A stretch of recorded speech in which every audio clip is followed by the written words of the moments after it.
আসসালামু আলাইকুম প্রিয় বন্ধুরা, আশা করি সকলেই ভালো আছেন। আজকে আপনাদেরকে গ্রামের বাড়িতে মাছ ধরার একটি ভিডিও দেখাচ্ছি। এবার ঈদে বাড়িতে গিয়ে নিজ হাতে পুকুরে মাছ ধরলাম এবং এই যে জালটি আপনারা দেখছেন, এটি আমাদের দিকে ঝাঁকি জাল বা অনেক সময় আমাদের দিকে মুট জাল বলে, আপনাদের দিকে কী জাল বলে আমি জানি না। তো এই মুট জাল দিয়ে নিজের পুকুরে নিজ হাতে মাছ ধরলাম অনেক দিন পর। অত্যন্ত আনন্দ এবং মজা করেছি। নিজ হাতে সুন্দর টাটকা মাছ ধরেছি এবং মাছ ধরার আনন্দ আসলে অন্য কোনো কিছুর আনন্দের সঙ্গে তুলনা হয় না। নিজ হাতে অনেক দিন পর মাছ ধরলাম, যেন একদম শৈশবে ফিরে গিয়েছিলাম। খুব মজা করেছি এবং সুন্দর সুন্দর মাছ ধরেছি। মাছগুলো দেখতে অনেক চমৎকার এবং টাটকা লাফানো মাছ নিজ হাতে ধরলাম, অসম্ভব ভালো লেগেছে। আপনারা যারা গ্রামে যান তারা হয়তো এই আনন্দগুলো উপভোগ করতে পারেন।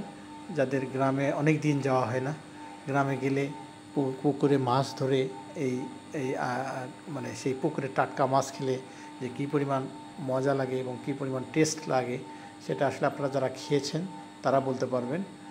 কাজে আপনারা যারা গ্রামে অনেক দিন যাননি, এই বিভিন্ন ধরনের ওকেশনে ঈদে বাড়ি গিয়ে অবশ্যই এই গ্রামীণ যে আনন্দের উৎসগুলো আছে এগুলো থেকে আনন্দ নেবেন এবং গ্রামের শিকড়ের টানে আসলেই সময় পেলেই গ্রামে যাওয়া দরকার।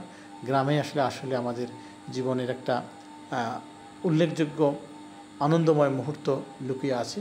আমরা সেই আনন্দ থেকে যেন বঞ্চিত না হই। তো ভিডিওটি দেখার জন্য অসংখ্য ধন্যবাদ। এই ধরনের ভিডিও পেতে ফলো দিয়ে পাশে থাকুন।